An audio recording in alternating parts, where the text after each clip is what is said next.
기도하겠습니다. 주님이 소시오 살아계신 하나님의 아들이시나이다.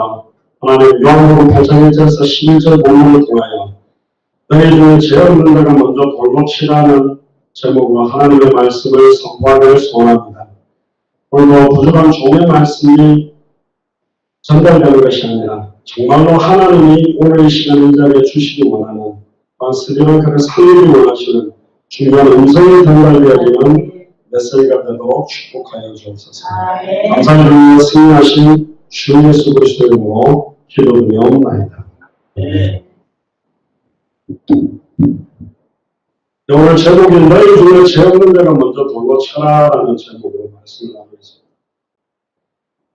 제가 천국 돌고 오다 보니까 지금 몸살에 목감기가 좀 와가지고 부실해졌습니다. 지금 이제 본격적으로 뛰어야 되는데 몸관리를 좀 똑바로 하라는 하나님 저희가 지금 찾아야 되겠습니다. 오늘 본문부터 먼저 보고 중요한 하나님의 음성들을 나누겠습니다. 예수님께서 감람산으로 가셔서 아침에 다시 성전으로 들어왔더니 백성들이 다 나와서 앉아있어요. 예수님도 성전에서 이렇게 구약 성경을 가지고 이 성경이 나에 대한 기록이고 예수님이 메시아라는 그 사실을 갖다가 이제 가르치고 계시는데 서기관들과 바리새인들이 은행 중에 잡힌 여자를 끌고 와서 가운데 세워두었습니다. 그러니까 가문이라는 것은 정식적으로 결혼한 부부 외에 갖게 되는 모든 성적인 것은 다 가문이라고 볼 수 있는데 이렇게 따지면 지금 주말에 여관들 갖고 다 끌어다내면 전부 99%는 가늠이라고 해야 되는데 어쨌든 이 당시에 남자는 발이 빨라서 도망갔는지 모르겠는데 여자 또 혐오하는 거 싫어하는 왜 여자만 붙들고 이래요. 이 부분 가지고 뭐 이야기할 수 있지만 어쨌든 은행 중에 현장에서 바로 잡혀서 끌고 와서 딱 사람들 가운데 세우는 거예요. 얼마나 부끄러웠겠습니까? 옷을 똑바로 챙겨 입고 데리고 왔는지는 모르겠습니다. 어쨌든 그 일이 나왔어요. 그때 이 서기관들과 바리새인들이 선생님이요. 아직도 예수님 누군지 모르죠. 이 여자가 가늠하다가 현장에서 잡혔나이다. 현행범은 아무나 잡을 수 있습니다. 저와 여러분들도 도둑질을 해가지고 나오는 사람 다 잡을 수도 있고 또 막 폭력을 하는 사람 막 현행범을 우리가 잡을 수가 있어요. 자유방 운동하니까 잡아도 된다고 굉장히. 근데 이제 시비가 걸릴 수도 있겠지만. 근데 모세는 율법을 이야기합니다. 모세는 율법에 이런 여자를 돌로 치라고 이야기하거니와 선생은 어떻게 말하겠나니까. 이렇게 말한 것은 고발할 조건을 얻고자 예수님을 시험했다고 되어 있습니다. 근데 예수님이 그 말 듣자마자 몸을 굽히고 손가락으로 땅에다가 이렇게 뭔가를 쓰고 계세요. 뭘 썼는지는 몰라요. 그들이 묻기를 맞이하면서 계속 어떻게 하면 되겠냐 막 따져 묻는 거죠. 어떤 면에서는 사탄이 우리에 대해서 하나님 앞에 우리의 죄를 참소하듯이 계속 소위 말하면 법정에 가면 검사와 변호사가 있듯이 검사는 어쨌든지 저 사람의 죄를 갖다가 계속 드러내서 죄에 대한 값을 치르게 만들려고 막 하는 거고 변호인은 어땠든지 이 사람이 그 죄값을 치르지 않도록 변호하는 입장에 있죠. 근데 이 서기관과 바리새인들은 뭐 좋아하냐면 누가 뭐 잘못했지? 저 사람이 뭐가 하나님 말씀으로 틀리지? 그걸 꼬치꼬치 뽑아내가지고 정죄하기를 좋아하고 판단하기를 좋아하고 비판하기를 좋아하는 사람들이 서기관과 바리새인 거꾸로잖아요. 율법을 주신 목적은 근본 의미가 또 따로 있습니다. 뒤에 이야기하겠습니다. 근데 죄를 정죄하고 판단하고 죽이는 죄가 아닌 거예요. 되는 거야. 가늠한 사람 끌고 와서 다 갖다 놓고 어떻게 할까? 돌로 칠까? 살려줄까? 당신은 어떻게 생각해? 이렇게 나온 겁니다. 근데 다시 두 번째 몸을 높여 손가락으로 땅에 뭔가를 썼어요. 그런데 이 말씀을 듣고 양심의 가책을 느껴 이 말씀을 들었다는 말은 너희 중에 죄 없는 자가 먼저 돌로 치라. 그 말씀을 들어서 가책도 느꼈고 손가락으로 땅에 뭔가를 썼다는데 과연 그게 뭘까? 근데 이제 과연 그게 뭘까라고 억지로 풀 필요는 없어요. 성경을 억지로 풀다가 잘못 푸는 경우가 있기 때문에.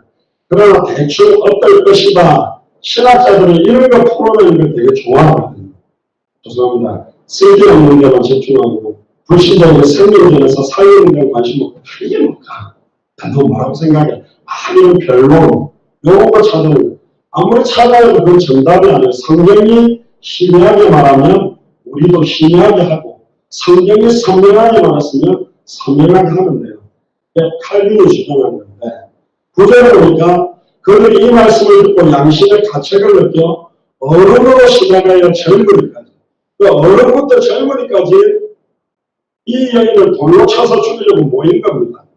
제가 유튜브에 봤는데 지름 30m 정도 되는 큰 원형에 돌이 막 이런 돌, 짱돌이 아니고 막 날카로운 돌 있잖아요.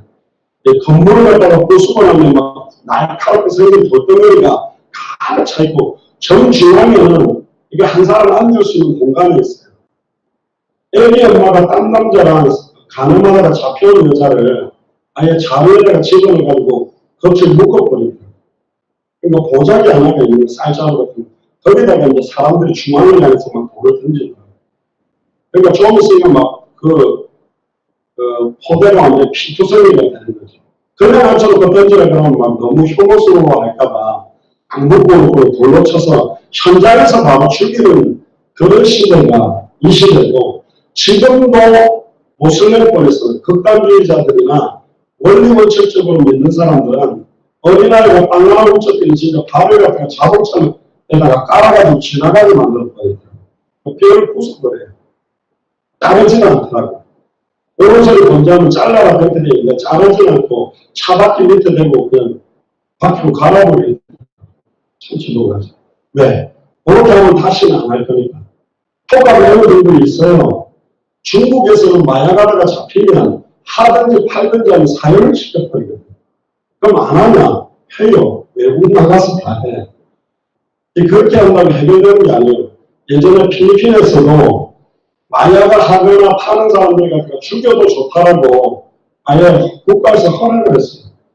그래서 진짜 파는 사람들 많이 죽었지만 오해받아가지고 숨진 사람들이 어마어마하게 많았거든요. 그런데 이 어른으로부터 시작해서 젊은이들까지 하나씩 나가고 딱 2명만 남았어요. 오직 예수님과 그 가운데 섰는 여자만 남았더라. 마태복음 17장 1절 9절을 보면 변화산상에서 모세가 나타나고 엘리야가 나타나고 예수님이 나타나니까 베드로가 너무 좋아서 주여 여기 초막 셋을 입고 베드로가 또 착해요. 집은 4개를 지어야지. 집도 있을 집이 하나 있었는데 자기는 집 없어도 되는데 3개만 짓겠대. 예수님을 위해, 엘리야를 위해, 모세를 위해. 여기가 좁사오니 여기 살면 되겠습니까? 그런데 갑자기 엘리야도 사라지고 모세도 사라져버리고 오직 예수만 남았다. 내려가자. 내가 다른 마을 들러가서 전도하니 내가 이를 위하여 왔다. 여기가 좁사오니 우리 교회 너무 좁사오니 우리끼리 알콩달콩 밥을 먹고 놀고 찢고 뽑고 그렇게 신앙생활을 하라고 우리를 부른 게 아니라니까요. 내려가야 돼요. 스리랑카 현장으로 가야 됩니다. 선교사는 또 가셔야 돼요. 더 가셔야 돼요. 왜? 또 우리도 더 들어가야 돼요. 지금 사탄이 제가 그냥 바라는 거예요. 하나님의 역사전에 항상 사탄은 전주곡을 울립니다. 큰 소리로 아이가 소리를 지르며 귀신이 떠나가느라 그렇게 됩니다. 떠나가기 직전이 되니까 못 견디는 거예요. 스리랑카가 이 복음이 들어오기 시작하니까 사단이 막 발화를 하는 거예요. 막 갔다가 폭탄을 도발지에 열어드리는. 그런데 참 스리랑카 불교 사람들이 희한해요. 우리나라 불교 사람들은 그래 안 하거든요. 근데 스리랑카 불교는 좀 이상한 것 같아요. 더 이상한 건 뭔지 아세요? 교회만 폭탄테러하는 게 아니에요. 천주교회에서도 폭탄테러하고 모슬렘 사원에도 폭탄테러하는 거예요. 원래 천주교는 다 좋다는 거거든. 불교도 좋고 그런 대로 피가 없어가지고 터뜨려요. 모슬렘하고는 원래 또 불교가 많이 싸웠거든요. 또 터뜨려요. 또 네팔은 힌두교나 모슬렘이 또 그렇게 싸워요. 이 사단이 얼마나 바라가는지 보세요. 그 진짜 충격이었습니다. 부활절 예배드릴 때 그것도 연쇄적으로 막 폭탄이 계속 터지거든요.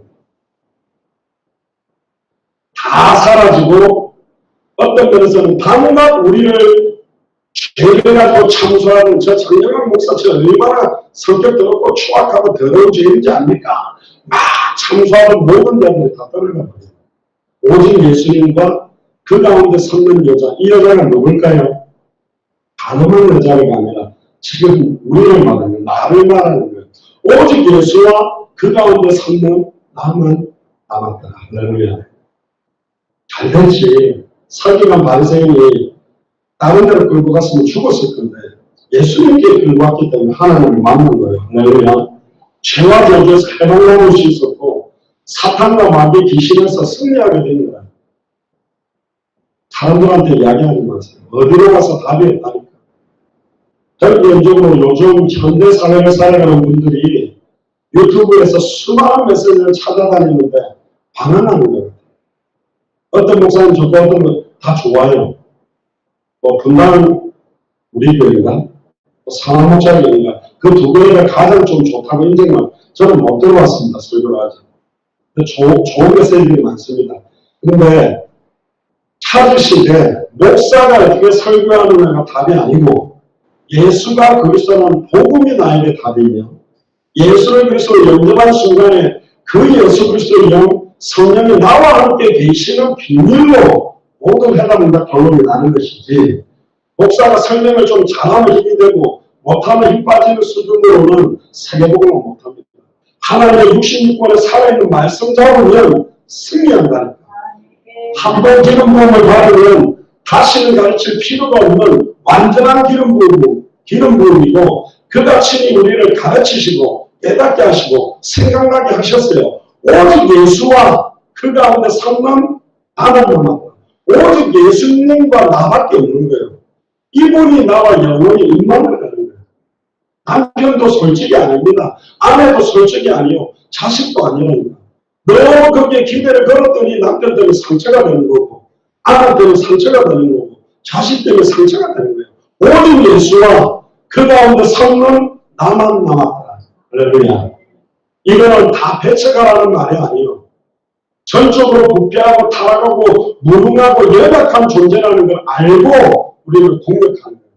사람은 믿음의 대상이 아닙니다.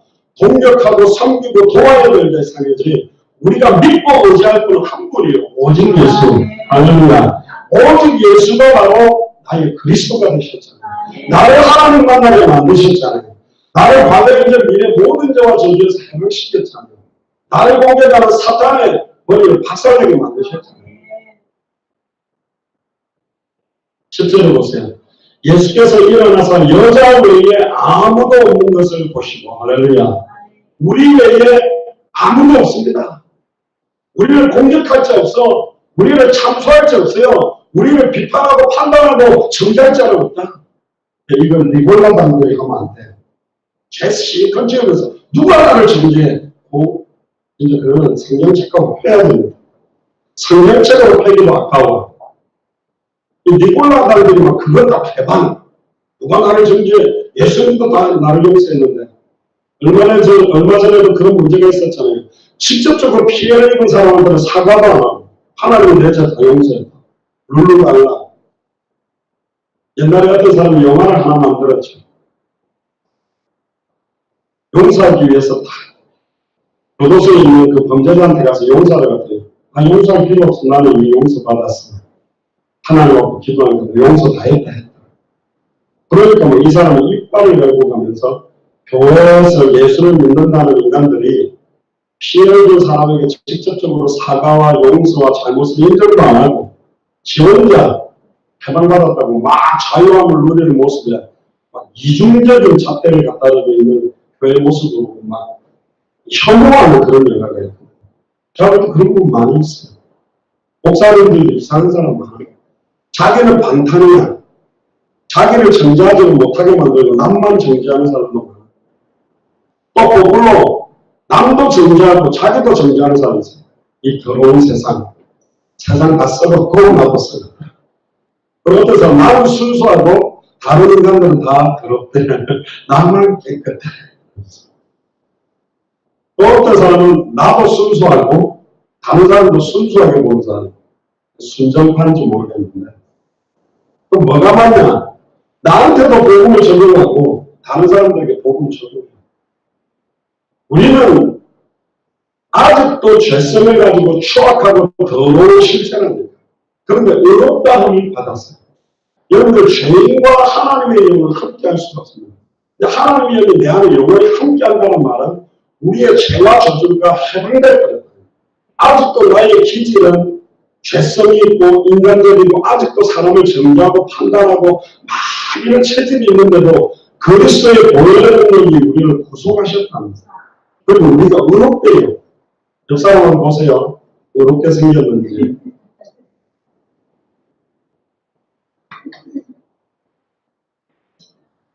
10절의 후반절에 너를 정죄한 자가 없느냐?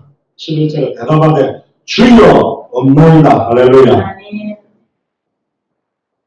지금까지 사람 이야기 듣고 와가 상처받고 눌리고 갈등했는데 또 사람 이야기에 상처받고 눌리고 갈등합니까? 왜 남의 눈치 보면서 살아가세요? 하나님 앞에서 살아가야지. 보람대로 그리스도 앞에서 우리는 살아갈 사람들입니다. 결코 우리를 정죄할 자가 없다고 말씀하셨습니다. 왜? 생명의 성령의 법이 생명의 성령의 법이 죄와 사망의 법에서 너를 해방시키기 때문에 예수 그리스도를 믿는 자는 결코 정죄함이 없나니 예수를 그리스도로 믿는 자들에게는 결코 정죄함이 없나니. 할렐루야. 그런데 정죄할 수 있는 분은 딱 한 명입니다. 죄 없는 예수 그리스도 한 분도 정죄할 수 있어요. 그런데 11절에 이렇게 얘기합니다. 나도 너를 정죄하지 아니하노니. 그리고는 더 중요한 말이 있습니다. 나를 정죄 안 하고 해방 할렐루야. 그래서 또 죄짓고 살아라는 말이 아니에요. 가서 다시는 죄를 범하지 말라. 할렐루야. 다른 말로 말하면 이제 주님을 만났기 때문에 다시는 죄를 범하지 않을 수 있는 신분과 권세를 받았다라는 걸 의미합니다. 성령 충만과 성령의 인도를 받으면 죄를 범하지 않고 승리할 수 있다라는 것을 명령하시는 거예요. 이 내용을 보시고 이제 중요한 부분들을 좀 보면 좋겠습니다. 오늘 프린트물을 보시면 현장에서 간음하다가 잡혀온 여자를 개처럼 끌고 와가지고 많은 사람들한테 부끄럽게 딱 만들어 놓은 거예요. 그러면서 율법 이야기를 합니다. 만약에 모세의 법대로 한다면 그냥 돌로 쳐서 죽이면 되지. 왜 끌고 왔을까요? 왜 예수님 앞에 자꾸 이랬을까요? 예수님을 고발하려고 하는 거예요. 딜레마에 빠뜨리는 겁니다. 근데도 예수님은 이런 상황에서도 자신이 그리스도시며 이 상황과 이 현실과 이 문제에 근본 영적 문제, 근본 영적 해답을 주기를 원하는 거예요. 현장에서 가늠하다가 잡힌 게 그것만 죄냐? 너희들은 죄 아니라고 생각해? 끌고 너희들은 죄인 아닌 줄 아냐? 돌 들고 서 있는 젊은이로부터 늙은이까지 너희들은 죄인 아닌 줄 아느냐? 너희들도 똑같이 돌마다 죽어야 될 전적으로 부패하고 타락한 존재임을 깨닫게 만들려고 중요한 메시지를 주기를 원하는 겁니다. 모든 사람들과 그 가늠하다가 잡혀온 여인에게 중요한 자신이 바로 그리스도이심을 계시하려고 하는 거예요. 그런데 몸을 굽히사 손가락으로 땅에 2번 똑같이 썼습니다. 이거 뭘 썼을까? 그런데 그 말에 양심의 가책을 느끼고 돌을 던지러 왔던 젊은이들과 늙은이들이 점점 얼굴이 붉어지면서 돌 들고 때리려고 하던 손들이 다 내려왔어요. 예수님이 너희 중에 죄 없는 자가 먼저 돌로 치라 그래요.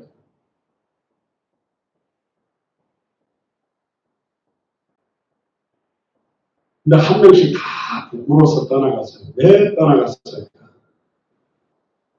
너를 고발한 자가 어디 갔느냐? 정죄하는 자들이 없느냐? 주여 없나이다. 초대교회부터 이 본문 요한복음 8장은 사본에 빠진 사본이 많이 있어요. 성경을 필사본으로 사본을 하는데 이 8장을 성경에 넣기를 안 원했어요. 이걸 딱 넣어놓으면 계속 가늠하는 일들이 더 생길까봐 이걸 안 넣는 사람들이 되게 많았습니다. 어떤 사고로 요한복음 21장 25절에 예수의 행하신 일이 이 외에도 많이 낱낱이 기록된다면 이 세상이라도 이 기록된 책을 두기에 부족할 줄 아노라. 그 다음에 추신해가지고 이 8장 본문을 작게 집어넣기도 했어요. 그럼 왜 이 본문을 갖다가 많은 초대교회 성도들이나 성경을 사본을 기록한 사람들이 싫어했느냐? 은행을 갖다가 용인하는 집단이라고 오해받습니다. 교회가 이런 걸 용서하기 시작하면요, 의외에 강요하는 사람들이 요즘은 간통, 강간 이런 범주가 막 많이 풀려놓으니까 떳떳하게 팔짱 끼고 앉아있고 어떤 영화 감독이 젊은 영화 배우하고 새파랗게 살아있는 아내하고 딸을 버리고 그냥 떳떳이 그냥 팔짱 끼고 다니면서 보여주거든. 그런 사람들 데려와서 딱 대박 할렐루야 정정은 없나니 이러면서 앉아있을 것 같으니까 싫은 거야. 예를 들면 어떤 집사님하고 어떤 집사님 부부인데 다른 집사님하고 간음을 해서 이혼하고 이 두 부부가 이걸 계속 나오나. 그러면서 팔짱 끼고 가면서 전화리한테 행복한 주일 이러면서 이렇게 하고 웃으면서 간다. 그럼 어떻게 했어요? 오케이, 행복한 주일 그 아내가 그렇게 할 수 있을까? 힘들잖아요. 누가 나가도 그 일 또 나가겠지. 그러니까 이 은행에 대해서 너무 관대하게 하기 시작하면 교회의 순수성들이 변질되지 않겠나. 물론 요즘 목사들이 더 앞장서서 성폭행하고 나쁜 짓 하는 이상한 것들도 많아지고 있는데 이것 때문에 이 본문을 넣는 걸 꺼렸다. 교회의 거룩성을 해칠 것 같은. 근데 예수님이 현장에서 간음하다가 잡힌 여인의 죄를 용서하지 못하겠어요. 토막살인을 낸 살인자의 죄까지도 해방시킬 수 있는 거예요. 그러나 한 가지 분명한 건 뭐냐면 하나님의 사랑은 죄를 사랑하는 것이 아닙니다. 공의로운 사랑입니다. 그 죄악이 얼마나 추악하고 더러운지를 인정하고 철저하게 회개하고 혐오하고 이 죄악을 떠나기를 원하는 자를 사랑하는 것이지 죄 짓고 있는데도 계속 사랑하고 있는 게 아니에요. 그는 사탄의 종로다는 거고 예수님은 십자가에 다시 못 박는 짓이라니까. 예전에 인도의 미조람이라는 곳에 갔더니 설교를 주일내내 설교를 하게 되는데 거기는 95%가 크리스찬 마을입니다. 특이하게 인도인데. 저한테 물어보더라고요. 목사님들 몇 명이. 여기 초창기에 온 선교사님이 담배를 그렇게 잘 펴서 담배나 술은 문제없다고 풀어주는 바람에 이 동네 크리스찬들은 술, 담배를 그냥 마음먹고 하는데 어찌 생각하냐면 술을 먹는 것 자체가 죄겠냐? 담배를 피는 것 자체가 죄겠냐? 그 생각하면 나한테 설교 때 하래요. 해달래. 그래서 오히려 제가 그랬습니다. 한 아들이 아버지한테 나와서 칼을 들고 와가지고 아빠 나 사랑해. 그 아버지는 사랑하지. 혹시 내가 아빠 배에다가 칼을 한번 탁 찔러도 나 사랑한다 할 수 있어요. 당연히 사랑하지. 그런데 자식이 칼로 직접 푹 찔렀어. 하는데 아빠 사랑해. 그래서 아빠 또 사랑해. 한 3번 더 찔러도 사랑할 수 있어요? 그래 사랑해. 하나 둘 셋. 아빠 그래도 사랑해요. 자식이에요. 자식이 그럴 수 있어요? 지극히 선한 분별하고 살아라고 했다니까. 먹든지 마시든지 무엇을 하든지 하나님께 영광이 되면 해야 돼. 내가 술, 담배 하는 게 영광스럽다면 하시고 술, 담배가 그렇게 영광스럽다면 간단하게 입에다가 술 먹이고 담배 꽂아주라니까. 하나님 앞에서 하는 거예요. 사람 앞에서 하는 게 아니에요. 아직 내가 이걸 못 끊는다. 천천히 끊어가세요. 건강에도 나쁘잖아. 요즘 보세요. 음주 때문에 사고나고 음주운전해가지고 얼마나 많은 사람들이 죽습니까? 그 음주운전이 한 번으로 끝나는 거예요? 아니요. 2번, 3번 계속해. 이게 영적인 문제는 술 문제가 아니에요. 그리고 세상에서 내게 있는 아픔과 고통을 풀어내는 방법이 술이나 담배 아니면 안 풀리니까 그걸 의지하는 거예요. 저는 봤다니까 군대 생활할 때 한 달 동안 담배 못 피게 하니까 막 애들이 쓰레기통 뒤질거예요. 그러면 그 꽁초를 갖다가 막 쓰레기통 뒤져갖고 조금이라도 빨아가지고 피고는 너무 행복해 하더라고요. 불쌍하더라고요. 저렇게 담배에 저럴까? 술 먹으면 1차, 2차, 3차 술은 기분 좋아서 먹기도 하지만 기분 나쁠 때도 먹거든요. 술 먹는 거 좋아하는 사람은요. 비 온다고 먹고 날씨 좋다고 먹고 날씨 좋다고 왜 먹냐 그랬더니 이렇게 날씨 좋은데 나는 갈 데는 없다면서 시간이고 또 먹는데 이 핑계 저 핑계로 그냥 털어먹는 거예요. 그럼 술만 먹냐? 아니요. 맥주 먹으면 행복할까? 그다음 소주 먹으면 안 풀린다. 그다음 포탄도 안 되니까 마약. 술만 먹나요? 술 먹고 밥 먹을 때 술 먹고 나면 2차 가서 노래방 갈 거고 노래방 가서 동이 부르고 3차, 4차 그럼 여간 가고 계속 그럴 건데 그러니까 교회가 먹지 마라 그러지 밥 먹을 때 한 잔 먹었다고 지옥 가 아니라니까. 담배 한 대 폈다고 죽냐? 망하냐? 아니라니까. 거기에 매여 살지 말라는 거예요. 우리는 그리스도 한 번만으로 오직 예수만으로 기뻐할 수 있는 사람들이죠. 그거 맛보면 끝나요. 전에 봤던 전지경 선교사님 아버님이 소주에 밥 말아 드시던 그분이거든요. 진짜 예수님 믿고 그러니까 끊으려고 하는 게 아니라 의미가 없이 끝난 거예요. 참된 세상이 주는 것과 다른 평안과 행복과 기쁨이 여러분들이 넘쳐나기를 주여로 축복합니다. 결국은 가늠하다가 현장에서 잡혀온 여인의 죄를 정죄할 자는 너희들 중에 아무도 없다. 결국 모든 인간은 죄인이고 의인은 없나니 하나도 없다. 너희들의 죄가 아담과 하와가 선악을 알려는 나무 열매를 따먹으면 하나님이 될 수 있다는 사탄의 말을 믿고 미혹을 받아서 창세기 2장 16절 17절을 어기고 범죄함으로 하나님께 단절돼서 사단에게 종로를 하고 있는 걸 깨닫게 합니다.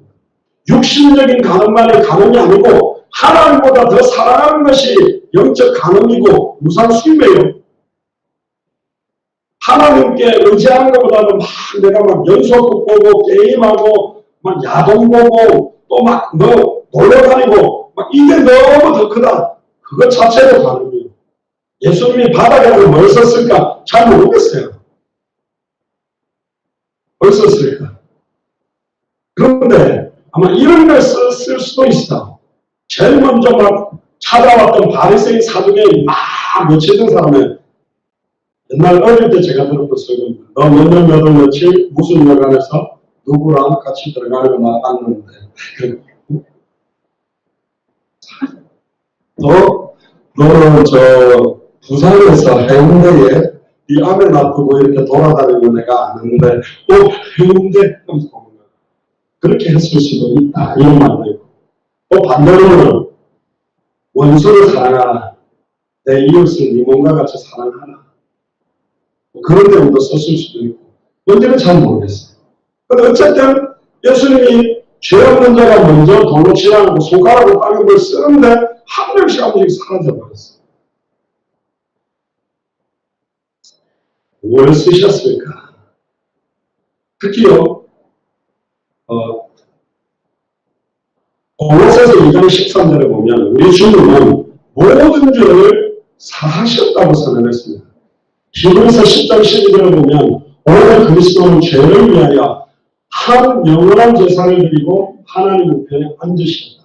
한 번의 제사로 단번에 영원히 죄와 저주를 해방시킨 분이 예수님입니다. 그리고 히브리서 10장 14절에 제가 한 제물로 거룩하게 된 자들을 영원히 온전하게 하실 수 있는 분이 자신입니다. 모든 죄를 다 지었다고 말합니다. 근데 돌로 쳐죽여야 된다고 막 다가오니까 이들은 얼마나 가식적인 사람이냐. 모세 오경을 갖다 보란듯이 외우고 심을 조금 철저히 하고 매주 금식하고 고아와 가부들을 구제하고 율법을 철저히 지키고 자기를 순수하고 깨끗하다고 자만과 교만과 아집에 완전히 빠져서 사는 사람이에요. 이런 사람들 지금도 굉장히 많이 있습니다. 굉장히 거만하고 경건의 모임을 딱 갖추고 많은 사람들을 정죄하는 사람들 진짜 많았어요. 그런데 하나님이 율법을 주신 근본 목적을 이들은 모르는 거예요. 그리고 이 율법을 지키면 구원받는다고 착각합니다. 율법을 100% 지킬 수 있는 사람은 이 땅에 없고 지켜도 그걸로 구원 못 받아요. 예수님이 이렇게 말했거든. 현장에서 간음하다가 잡혔다고 그것만 간음이냐? 이렇게도 썼을 것 같아요. 남자가 여자를 보고 음욕을 품은 것은 이미 간음한 것이다. 형제가 형제를 미워하는 것은 이미 살인한 것이다. 너희들 중에 누가 여기서 빠져나가겠냐? 나는 여자 쳐다보고 여자는 남자 쳐다보고 야 저렇게 잘생긴 남자가 있나? 야 저렇게 이쁜 여자가 있나? 저런 남자는 저런 여자는 살아보면 참 행복하지 않을까? 그거 가능한 거야. 아이돌이 노래 부르다가 갑자기 울퉁을 딱 까가지고 식스팩이 딱 나왔다. 그거 보고 엄마 하면서 은혜 받았다. 바로 가능한 거라니까. 난 한 번도 그런 경우가 없다. 좀 들어보세요. 옛날에 제가 캐나다 밴쿠버에 가면 스탠리 파크라는 데가 있는데 진짜 예쁘고 자전거 타고 돌 수 있어요. 근데 여름에 가면 비키니를 입은 여자애들이 자전거 타고 있어요. 그 뒤에 따라가면 줄밖에 안 보여요. 옆줄 하나, T자줄 하나. 목사에 가는데 그걸 안 쳐다보고 눈 감고 탈 수는 없고 뒤 따라가다 보면 은혜 되지. 목사도 남자인데 은혜 안 되겠습니까? 가능한 거야.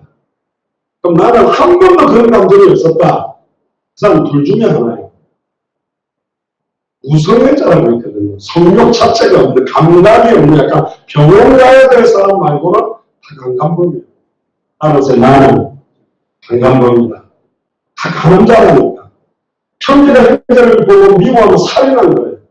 나는 내 동생 장성도 목사 이번 주에 만났는데 목 졸라가 엄청 때리고 형님 놀러가는데 따라오니까 이따만한 돌을 들고 치고 던지면서 어디 가면 형님 놀러가는데 따라와 자식이요 오지마! 이라고 얼마나 괴롭혔는데 그럼 따라서 나는 살인범이다.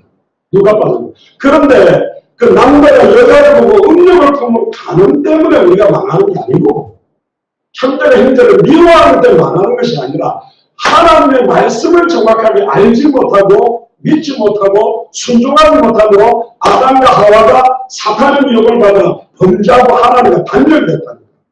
말씀이 신기하다는 말은 요한복음 1장 1절 14절에 태초에 말씀이 계시다는 이 말씀이 하나님과 함께 계셨으니 이 말씀이 하나님이고 말씀이 육신을 입고 오신 분이 그리스도입니다. 그리스도를 신기하게 알기 때문에 망하는 거예요. 예수가 그리스도라는 걸 정확하게 알지 못하고 믿지 못하기 때문에 너희들은 망하고 저주받고 지옥까지 가는 것이다. 예수가 그리스도라는 걸 모르고 하는 모든 걸 줍니다. 믿음으로 하지 않는 모든 건 죄다. 예수를 그리스도로 믿는 사람이 하는 헌신과 봉사 정도는 달라요. 예수를 그리스도로 믿는 사람은 바자회를 해도 바자회만 안 합니다. 바자회를 하면서 만나지는 사람에게 예수가 그 사람 복음을 전하려고 만나니까. 아멘입니까? 내가 강대상을 잘 닦으면 복 받겠지. 그건 죄라니까. 그건 종교예요. 그건 우상숭배 같은 거예요. 예수를 그리스도로 믿는 사람이 예배 드리는데 강단이 깨끗하면 좋겠다. 여기서 항상 복음만 선포되는 강단이 되게 해주십시오 하고 닦았다. 그럼 복이 되겠죠. 우리가 받는 복은 하늘에 속한 신령한 복입니다. 그 복의 실체가 그리스도요. 오직 예수와 우리만 남았다면 그리스도와 나만 남았다면 최고의 축복 아닙니까? 더 받을 거 더 필요한 게 없어요. 그리스도만 나와 함께 계시면 괜찮잖아요. 그래서 예수님이 바리새인 사두개 서기관에게 요한복음 8장 44절에 너희는 너희 아버지가 여기서 났으니 너희 아버지 욕심을 너희도 행하고자 합니다. 저는 처음부터 살인한 자요 진리가 그 속에 없으므로 진리가 누군데요? 예수 그리스도입니다. 진리에 서지 못하고 거짓을 말할 때마다 제 것으로 말하나니 이는 제가 거짓말장이요 거짓의 아비가 되었습니다. 어떤 면에서는요 간음을 영적 간음을 더 많이 하는 자들이 이런 여자들을 갖다가 더 판단하고 정죄하는 거예요. 무슨 이야기잖아요. 기도 시간에 눈 뜨면 안 됩니다 하고 기도 딱 끝났다니 갑자기 어떤 애가 저희 말하면 고발정신이 뛰어나니까 손을 딱 걷더니 선생님 제 기도할 때 눈 뜨고 있었어요. 그 말은 치도 떴다는 거예요. 요거라 자기 눈에 들보는 못 보고 형제들에 있는 티를 갖다가 뽑아내가지고 특정한 적을 갖다가 판단하고 진작을 죽일까. 그 사람들은 사탄한테 파종받은 선교사라니까. 사탄을 기쁘게 하는 자들이요. 우리에게. 자, 판단과 정죄와 진단과 권면은 달라요. 판단과 정죄는 죽이려고 하는 거고, 권면이라는 건 살리려고 하거든. 살리는 말은 강하게 해도 이 사람은 느껴요. 아, 이분이 내 사랑해서 이렇게 좀 내 잘못된 걸 지적하구나. 안다니까. 근데 죽이려고 하면 니 같은 거는 아니야, 내가 죽어야 돼. 저번에 연구에 어떤 그 완전히 말 안 듣고 연구에서 싸움 잘하는 개를 갖다가 여자 선생님이 이런 말을 했어요. 내가 요즘 소년권에 대한 책을 보고 있는데 왜 보고 있는 줄 아니? 이 같은 놈들 소년을 집어넣으려고 내가 보고 있어. 선생님이 그런 말을 했어요. 여자 선생님. 전 두 가지가 열받았습니다. 선생님으로서 그런 말 하는 것도 문제고 이놈이 얼마나 꼴통짓을 했으면 선생님이 이 정도 독한 말까지 할까? 수시 검정 보고 누가 될 겁니다. 네가 될 거만에 이런 거하고 똑같다니까. 50보 100보라는 말이 뭔지 아세요? 전쟁터에서 도망을 가는데 한 명은 50보를 도망갔고 한 명은 100보를 도망갔는데 50보 도망간 놈이 100보 도망간 놈한테 니는 왜 이렇게 겁이 많냐? 어떻게 100보를 도망가니? 바보 같은 겁쟁이야 이랬다. 100보, 니도 50보 도망갔잖아. 지잘났다고 싸우고 둘 다 도망갔는데. 마태복음 5장 17절에 보니까 내가 율법이나 선지자나 폐하러 줄 생각하지 말라. 폐하러 온 것이 아니요 완전케 하려. 로마서 3장 10절에 사랑은 이웃에게 악을 행치 아니하나니 그러므로 사랑은 율법의 완성입니다.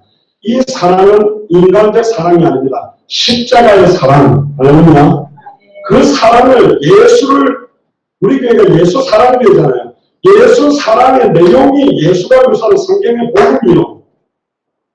예수 사랑의 방법이 예수를 그리스도로 전가해서 영혼을 살리는 전도와 선교예요. 예수 사랑의 목표가 뭐냐? 우리끼리 하나 되는 게 아니라 다시 오실 그리스도로 바라보는 세계복음화를 향해서 이 사랑을 실천하는 거죠. 여기서 7장 19절에 율법은 아무것도 온전케 하지 못한다. 이에 더 좋은 소망이 생기니 이것으로 우리가 하나님께 가까이 나가는 더 좋은 소망이 복음입니다. 십자가의 죽음과 부활로 완성된 예수가 묘사한 복음이죠. 히브리서 10장 1절에 보면 율법은 장차오는 좋은 일의 그림자요 참형상이 아니므로 해마다 늘 드리는 바 같은 제사로는 나오는 자를 언제든지 온전히 할 수가 없다. 결국은 이 여인의 문제뿐만 아니라 바리새인, 사두개인, 서기관, 돌을 들고 치려고 했던 젊은이나 늙은이는 하나님과 단절된 상태의 죄와 저주로 사탄에게 매여있기 때문에 우리 모두가 다 돌을 맞아야 될 존재라는 걸 깨닫게 만드는 거예요.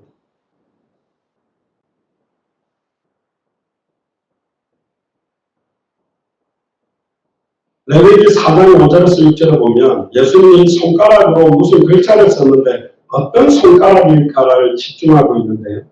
피를 부음받은 제사장들은 그 수송아지 피를 가지고 회막에 들어가서 그 제사장이 손가락에 피를 찍어서 여호와 앞 성소장 앞에 7번 뿌립니다. 자, 손가락에다가 그 피를 적셔서 손가락으로 뿌릴 때 쓰는 손가락. 남을 정죄하고 판단하고 혐오하고 비판하는 게 아니고 예수를 그리스도로 믿는 자는 참 선지자직, 참 제사장직, 참 왕직, 만일 선지자, 만일 제사장, 만일 왕직을 받았다면 우리의 손가락은 정죄하고 죽이는 손가락이 아니고 살리고 치유하고 회복시키는 손이거든요. 할렐루야. 그게 예수님의 손이었습니다. 못 박히신 손, 피번거리 됐던 손이었다. 레위기 4장 25절에 제사장은 그 속죄 희생의 피를 손가락에 찍어 번제단 뿔에 바르고 그 피는 번제단 밑에 쏟고 번제단은 뿔이 뭐 하는 거냐면 양을 가지고 오면 그 양이 도망가지 못하도록 묶고 오는 뿔이 제단 뿔입니다. 그래서 그걸 잡으면 살아요. 내기통에 있는데 어두운 거라고 딱 잡으면 그 제단 뿔을 잡으면 산다. 그 제단 뿔이 뭘 붙잡는 거예요? 어린 양을 붙드는 거예요. 말씀을 붙드는 거예요. 복음의 피를 붙드는 거예요. 2000년 전에 다 이뤘다는 십자가의 보혈을 붙들고 바라는 것입니다. 주홍같이 붉은 죄를 단번에 영원히 온전히 해방시킬 피 묻은 그 손, 참 대제사장의 손가락으로 뭘 썼습니까? 그냥 손가락이 아닙니다. 10장 8장 3절에 보면 주의 손가락으로 만드신 주의 하늘과 주의 베풀어 주신 땅과 별들을 내가 보니 주의 손가락으로 우주 만물을 창조하신 손가락입니다. 그 손이 클도로 사람을 빚었던 손가락이에요. 예수님은 지금도 그 손으로 우주 만물을 다스리고 통치하고 계시고 심판으로 오신 손이고 양과 염소를 가르고 죄인과 의인을 가르고 천국 백성과 지옥 백성을 가르신 그 손을 말하는 겁니다. 이사야 43장 1절 3절에 야곱아 너를 창조하신 여호와께서 이제 말씀하시느니라. 이스라엘아 너를 조성하신 자가 이제 말씀하시느니라. 너를 두려워 말라. 내가 너를 구속하였고 할렐루야. 내가 너를 지명하여 불렀나니 너는 내 것이다. 네가 물 가운데로 지낼 때에 너가 함께할 것이다. 강을 건널 때에 물이 너를 침몰치 못할 것이며 네가 불 가운데 행할 때에 타지도 아니할 것이요 불꽃이 너를 사르지도 못하리니 대전하는 나는 여호와 네 하나님이요 이스라엘의 거룩한 자요 네 구원자입니다. 내가 애굽을 너의 속량물로 구스와 스가를 너의 대신으로 주었다. 예수님은 체결한 적이 없습니다. 그런데 그분이 손가락으로 땅에 뭔가를 쓰고 계셔요. 신학적으로 몇 가지 추론하는데 제가 금요일에도 말씀드렸죠. 카타그라펜이라고 글을 썼다는 말이 헬라어로 카타그라펜인데 카타라면 against라고 해서 대항하다, 반발하다 그렇게 말하는 거고 그라펜이라는 말은 글을 썼다는 거예요. 그들의 행위와 말에 대항한 글을 썼다고 되어 있는 거예요. 그래서 아마 그들이 자기 자신이 죄임을 인정할 수밖에 없는 글을 썼을 것이에요. 그리고 이 손가락이라는 장면은 또 출애굽기 36장에 보면 하나님이 시내산에 올라온 모세에게 직접 십계명 두 돌판에다가 십계명을 기록해서 줍니다. 그 십계명이 10개지만 1계명부터 4계명까지는 하나님과 인간 사이의 개념이고 5계명부터 10계명까지는 인간과 인간 사이의 개념이에요. 그럼 율법 전체가 어마어마하게 많은데 가장 중요한 율법의 핵심이 뭡니까? 그러니까 너희는 마음을 다하고 뜻을 다하여 주 너희 하나님을 사랑하고 내 이웃을 내 몸과 같이 사랑해라. 하나님을 사랑한다는 말은 그 예수님이 나의 주인이시고 참 선지자요 참 제사장이요 참 왕이심을 믿고 누리는 것이고 이웃을 사랑한다는 말은 그 하나님 만날 수 있도록 죄와 죄에서 해방받을 수 있도록 사탄의 권세에서 승리하고 있는 것입니다. 다른 말로 하면 이놈들아 이 가늠하다가 잡힌 여인을 살려야지 죽이려고 여기로 데리고 왔느냐 그런 글을 썼을 수도 있어요. 그런데 모세가 딱 십계명을 받고 내려오니까요 금송아지를 만들면서 열받아라 그걸 깨버렸어요. 모세도 성격이 진짜 더러워요. 예수님도 약간 성격이 있어요. 성전을 갖다가 뒤집어 엎은 거 보니까 말로 해갖고 오빠로 다 싸서 나가 그러면 엎어버리니까 예수님도 열받으니까 성격이 욱하는 성격이 예수님도 있는 것 같은데 근데 그게 왜 죄가 안 되냐? 그럼 죄가 되지 않아요. 예수님 잘못한 놈들 갖다가 징계하는 거예요. 깨버리고 하나님도 약간 놀랐을 거예요. 이놈이 왜 내가 막는 걸 깨? 금 송아지를 들고 깨야지. 그렇잖아요. 하나님 황당했을 것 같아요. 금 송아지를 들고 이게 하나님이냐고 깨야지. 갑자기 돌판을 팍 깨버리고. 왜 깨버리냐? 1계명, 2계명을 갖다가 그대로 어기고 있잖아. 너무 열받아가지고 야하게 깨버려. 그런데 하나님은 두 번째 다시 써서 주셨어요. 그런데 다시 써서 주신 십계명에 기록되어 있는 두 돌판은 그냥 벗겨 놓지 아니하고 어린 양의 보혈에 피를 발라서 언약궤 속에 넣고 속죄소로 덮었습니다. 진짜로 예수를 그리스도로 알고 믿고 순종하는 자만이 참된 용서의 복음, 참된 치유와 회복의 복음을 전할 수 있는 겁니다. 우리를 통해서 너는 그리스도 모르지 나는 알아. 그러니까 이렇게 영접하고 아는 것처럼 전달하는 것도 아니고 이 복음이 나를 살렸고 나를 살린 복음의 증인으로 우리는 이 복음을 전달하는 거죠. 결국은 예수님이 처음 썼던 글은 아마 정죄와 징벌에 대한 글일 수도 있고, 두 번째 쓰신 것은 결국은 율법이 아니고 율법을 완성하신 복음 아니면 이 여인을 살릴 수 없고, 너희들도 내가 첫 번째 썼던 글로 정죄한다면 너희들도 다 돌맞아 죽어야 되지만, 참된 복음, 시와 회복의 이 글, 이 말씀으로 너희들은 살 수 있다. 그래서 아마 도망갔을 수도 있다고 봅니다. 정확한 건 아닙니다. 추론을 하는 것이죠. 성경은 없어요. 다니엘 5장에도 보면 벨사살이라는 임금이 백성들의 사기를 진작시키고 땅에 떨어진 군사들의 사기를 녹여주기 위해서 잔치를 벌이는데, 예루살렘 성전에서 갖고 왔던 하나님께 예배와 제사를 드릴 때 금으로 만들었던 기구를 가지고 술잔을 사먹는 거예요. 지금으로 말하면 성창기 거기에다가 술 담아가 막걸리 담아가 마시고 일하는 거예요. 그때 갑자기 손가락이 싹 나타납니다. 그럼 뭔가 휘갈기가 써요. 그러니까 이놈들하고 잔치하는 사람들이 막 벌렁벌렁 떨고 있는 거예요. 빨리 박사와 술객들 데리고 저 벽에 쓰여져 그림인지. 그때 지혜자 다니엘이 나타나서 메네메네 대겔 우바르스인이라고. 이게 무슨 말이냐?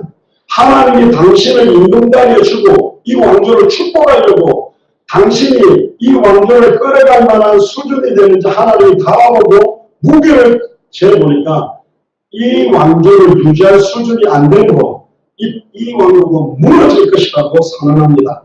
그때 메대와 바사로 이 나라가 그날 저녁에 페르시아가 와가지고 친구 회사에 벨사살왕을 죽이고 왕조를 내려버립니다. 그때 이 손가락이 나타납니다. 그 손가락이 만약 우리 교회 벽에다가 우리의 추악하고 더러움을 쓴 다음에 끝나버립니다. 그 첫 번째 손가락이 아닌 두 번째 손가락. 결국은 참된 용서를 통해 참된 복음이 증거되어져야 됩니다. 다행히 이 여인이 주님께 끌려왔기 때문에 인생의 해답입니다. 결론 되신 주님을 만나게 됐습니다. 재판장이나 가족들에게 친구들에게 끌려가도 아마 비난받고 돌맞아 죽었을 것입니다. 예수님께 남아왔기 때문에 살았어요. 주님께 남아오시기를 주님 축복합니다. 2000년 전 십자가 보하는 모든 것들이 이미 단번에 오늘 온전히 끝났습니다. 이사야 53장 5절에 그가 2000년 전에 지금은 지금 우리의 허물이라며 그가 2000년 전에 상함은 지금 우리의 죄를 2000년 전에 그가 징계를 받음으로 지금 우리가 평안을 누리고 2000년 전에 그가 채찍에 맞음으로 지금 우리가 나음을 누리고 요한복음 19장 30절에 다 이루었다고 선언했습니다. 세상 살아가다 보면 아내에게도 남편에게도 자녀에게도 말할 수 없는 고통과 죄와 너무나 힘든 게 있을 겁니다. 오직 예수가 그리스도나 성경의 복음으로만 새로워지고 회복되게 되어 있습니다. 이 여인도 예수를 그리스도를 만나서 회복된 것입니다. 죄 없는 자라는 말은 독특합니다. 죄 없는 자가 어디 있겠습니까? 아닙니다. 예레미야 2장 19절에 보니까 네 악이 너를 징계하겠고 네 패역이 너를 책할 것이라. 그런데 우리 하나님 여호와를 버림과 네 속에 나를 경외함이 없는 게 악이요 고통이다. 하나님이 내 안에 계시고 나를 인도한다는 걸 안 믿는 게 고통이고 안 믿기 때문에 악할 수밖에 없는 거고 진짜 예수님이 내 안에 주인이요 나를 인도하신다는 걸 믿는다면 이 악과 고통이 세상이 주는 것과 다른 평안과 기쁨으로 바뀌어지게 될 줄로 믿습니다. 바로 창세기 3장 15절에 여자의 후손으로 오셔서 배명머리를 박살내고 우리의 모든 죄를 짊어지고 정령 죽어주신 분이 바로 그리스도입니다.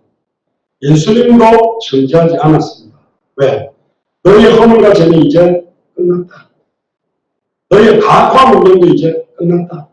예전에는 이 남자 저 남자 품에 안기면서 돌아가는 인생이었다면 이제는 하나님의 품에 안겨 살아라. 우리 교회도 어떤 집사님 예전에 성전적으로 결혼을 3번 하고 이혼을 했는데 3번을 이래저래 좋은 남편들 만나봤지만 나의 진정한 신랑은 오직 예수 그리스도 한 분이다 할 때 진짜 많은 분들이 은혜 받아. 저도 거기서 처음 들었어요. 그 이야기를 너무 은혜롭게 하시더라고요. 우리 동탄에 계시는 손희선 집사님도 본인이 예전에 시달렸던 걸 영도가 가지고 너무 그렇게 내가 얼마나 시달렸는지 아니면서 와 재밌게 이야기하니까 애들이 적응이 해요. 남들이 이 말 끄면 눌릴 건데 왜? 학을 받았기 때문에 끝났기 때문에 내 어두웠던 과거가 빛이 비추어지고 나니까 부끄러움이 아닌 거예요. 제가 중학교 1학년 때까지 세계복음화 연합을 붙잡고 이불에다가 지도를 읽고 어디를 이야기하겠습니까? 지금 생각해보면 그때는 막 죽고 싶고 겨울만 되면 막 우리 아버지가 막 고무줄로 묶어서 재워라, 삿발을 채워라, 수치와 능력을 제가 어릴 때 당했지만 지금은 지금 제가 이부자리에다가 세계지도를 안 그립니다. 끝났어요. 그리고 더 중요한 메시지. 가서 다시는 죄를 범치 말라. 다시는 죄를 범치 않을 우리가 신분과 권세를 받았습니다. 주님은 우리 안에 성령으로 함께 계십니다. 모든 문제는 다 끝났고 보라 이전 것은 지나갔으니 보라 새 것이 되었다. 끝났어요. 거기에 묶이지 마시고 주님의 은혜의 손을 붙들고 회복의 손을 붙잡고 시우의 손을 붙잡고 세워지게 만드시는 그 손을 붙잡고 나아가게 되기를 주님으로 축복합니다. 로마서 8장 1절 2절 그러므로 이제 그리스도 예수 안에 있는 자에게는 결코 정죄함이 없나니 그리스도 예수 안에 있는 다른 데 있지 않습니다. 남편에게 있는 게 아니라 경제 안에 있는 게 아니라 오직 그리스도 예수 안에 있는 생명의 성령의 법이 죄와 사망의 법에서 너를 해방하였다. 로마서 8장 32절에 진리를 알지니 진리가 너희를 자유케 하리라. 이 자유함은 방종이 아닙니다. 가장 고통스러운 전쟁 안에서의 자유함, 기뻐할 수 없는 상황에서의 자유함, 감사할 수 없는 상황에서의 자유함, 사도 바울도 예레미야도 감옥 안에서 이 참된 자유함을 누렸습니다. 네가 시대들에 갇혀 있어도 나는 일을 행하고 지혜 성취할 수 있는 나는 무엇이다. 이사야 43장 25절에 나도 나는 나를 위하여 네 허물을 도망하는 자니 네 죄를 기억하지 아니하리라. 할렐루야. 이사야 44장 22절에 내가 네 허물을 빽빽한 구름이 사라진 같이 네 죄를 안개에 사라진 같이 도망하였으니 너는 내게로 돌아가라. 내가 너를 구속하였습니다. 주님께로 돌아오게 되기를. 돌아오셨다면 아직 돌아오지 못한 자들을 돌아올 수 있게 하는 이 일에 남은 생을 온전히 드리게 되기를 주님 축복합니다. 기도하겠습니다. 주 그리스도 살아계신 하나님의 아들이시나이다. 너희들의 죄 없는 자가 먼저 돌로 쳐라라는 제목으로 말씀 주시면 감사합니다. 2000년 전 십자가 말로 모든 죄를 끝내시고 지금 우리 안에 이 현장에서 가늠하다가 잡혀온 여인을 용서하셨던 그 동일한 예수 그리스도께서 성령으로 내 안에 함께 계심을 영원히 계심을 감사합니다. 주님과 함께 이 복음을 듣지 못한 자들을 치유하고 회복시키며 용서하게 하시고 하나님 만나는 길을 전하며 죄와 저주에 사용되는 길을 전하며 사탄과 사망의 것을 곁들이고 승리하는 길을 전하는 증인의 사회의 삶으로 축복하여 주옵소서. 감사를 드리며 승리하신 주 예수 그리스도 이름으로 기도드리옵나이다.